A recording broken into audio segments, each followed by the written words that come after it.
get this show started!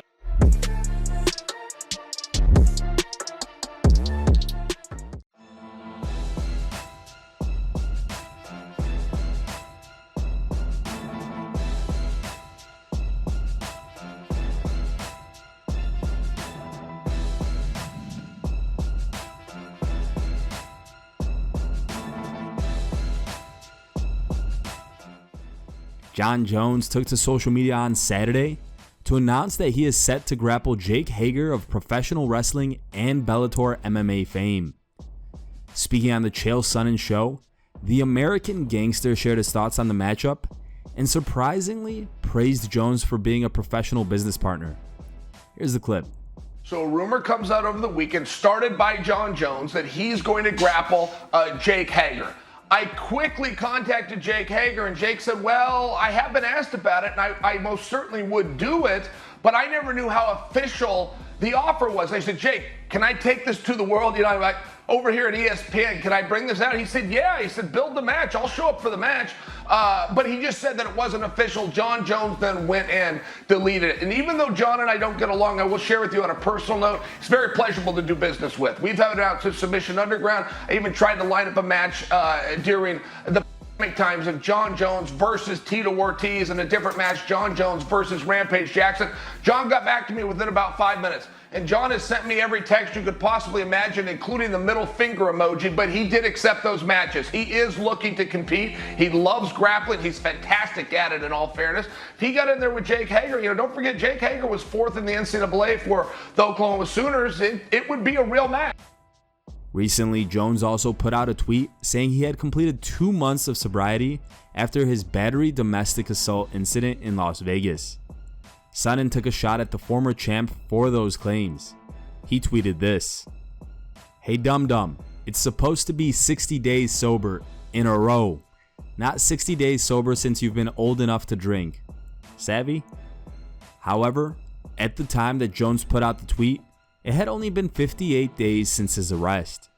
Taking to his social media on Tuesday, Bones admitted to having messed up his 60-day sobriety announcement. Correcting the mistake, Jones said, "Okay, 60 days for real now? Sucks. I messed that up."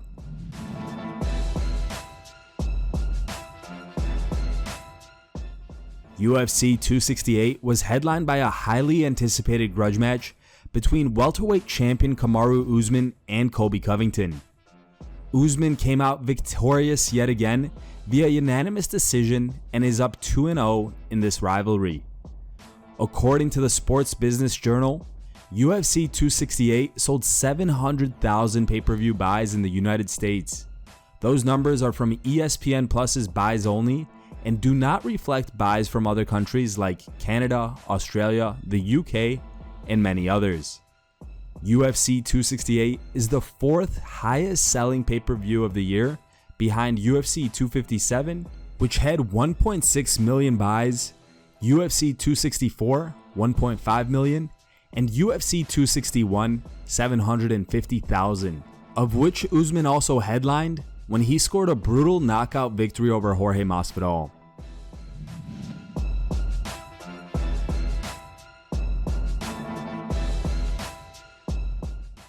Matt Brown has been forced out of his upcoming fight against Bryan Barbarena at UFC Vegas 44 after he tested positive for COVID-19.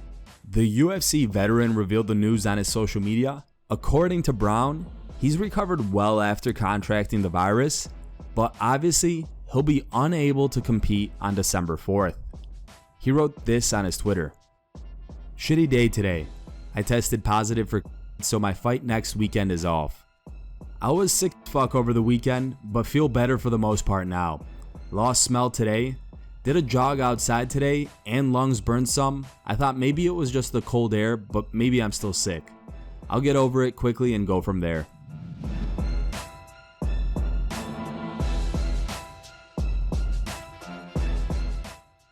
Miesha Tate lost by unanimous decision to Ketlen Vieira in Saturday's bantamweight main event at the UFC Apex in Las Vegas.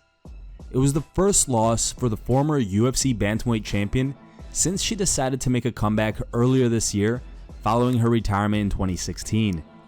Speaking on the Throwing Down podcast, Tate shared an update on how she's feeling after her UFC Vegas 43 loss. Here's the clip. No, physically, I feel really good. My face is definitely swollen. So I am obviously not on the Zoom with you guys because I don't want to, scare anybody. But you know what? I have been documenting the whole process, and I'm going to release that on my YouTube channel, like the whole thing. Awesome.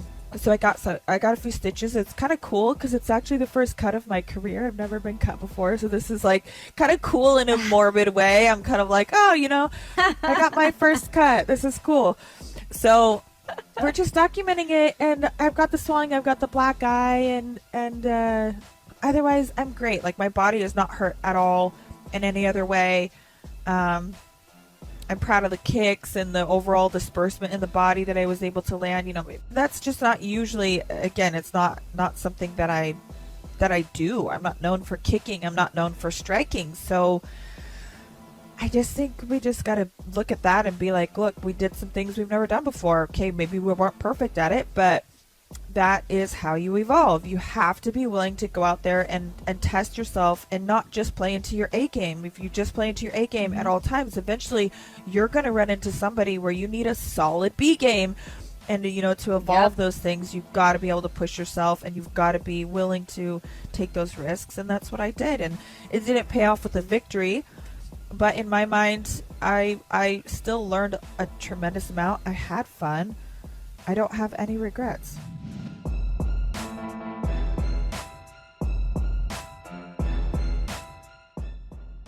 Michael Chiesa suffered a unanimous decision loss to Sean Brady at Saturday's UFC Vegas 43 event. Speaking on Below the Belt podcast, Brendan Schaub reacted to the fight and praised Sean Brady for his impressive performance.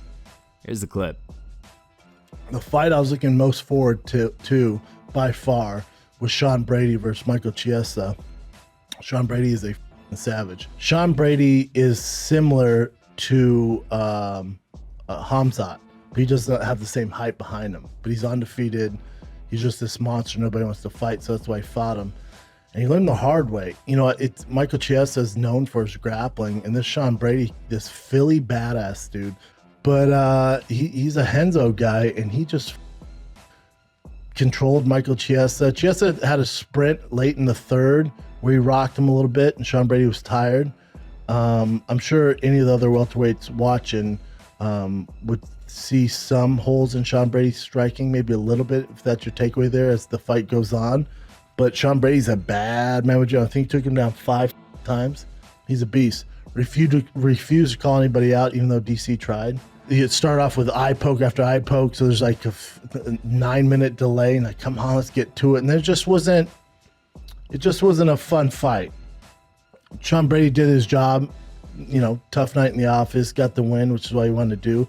Michael Chiesa's a bit it's tough, right? It's tough for him because he got choked out by our boy Vicente, and then he's trying to bounce back. He fights a young Philly lion in Sean Brady. And besides the sprint in the third round, there wasn't a lot going on there for him. And he got out-grappled, and he got choked out last time. So, it was a tough night for the Spokane fan base because Miesha Tate's also from Spokane. Thank you guys for watching. If you liked the video, please leave a like and subscribe to our channel to keep up with the latest MMA news.